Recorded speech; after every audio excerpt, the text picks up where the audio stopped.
जय श्री कृष्ण। आइए आज हम भगवत गीता के अध्याय 3 का तीसरे श्लोक की चर्चा करते हैं, जिसमें भगवान अर्जुन द्वारा पूछे गए 2 प्रश्नों का उत्तर दे रहे हैं। श्री भगवानुवाच लोकेऽस्मिन् द्विविधा निष्ठा पुरा प्रोक्ता मया नघ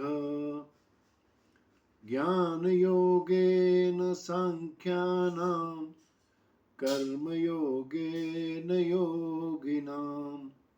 श्री भगवान उवाच। श्री भगवान बोले। क्या बोले? लोके अस्मिन् द्विविधा निष्ठा पुरा प्रोक्ता मया अनघ ज्ञान योगेन सांख्यानां कर्म योगेन योगिनां। अनघ मतलब निष्पाप। भगवान ने अर्जुन को गीता में अलग अलग नाम से संबोधित किया है प्रसंग के अनुसार। तो यहाँ भगवान कह रहे हैं, हे निष्पाप अर्जुन, पूरा अर्थात पूर्व में, मया मतलब मेरे द्वारा, प्रोक्ता मतलब कही गई है, द्विविधा निष्ठा 2 प्रकार की निष्ठा, लोके अस्मिन इस लोक में 2 प्रकार की निष्ठा मेरे द्वारा पूर्व में पहले कही गई है। तो आगे बता रहे हैं, ज्ञान योगेन संख्यानाम, सांख्य योगियों की निष्ठा ज्ञान योग से और कर्म योगेन योगिनाम, योगियों की निष्ठा जो है कर्म योग से होती है।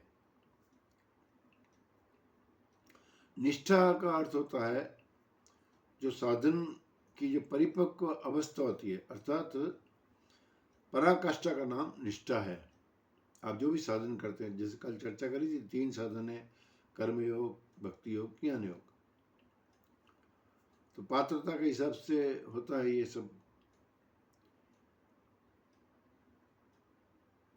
और ज्ञान योग क्या होता है? ज्ञान योग मतलब जिसमें कर्तापन नहीं होता है। नेव किंचित करोमीति युक्तो मन्ये तत्ववित्, एक तो ये होता है। और गुणा गुणेश वर्तन्त इति मत्वा न सज्जते, मतलब प्रकृति के जो गुण हैं, गुणों में वर्तन करते हैं, मैं करता नहीं हूँ। जब हम कर्ता नहीं बनते हैं तो भोक्ता भी नहीं बनते हैं।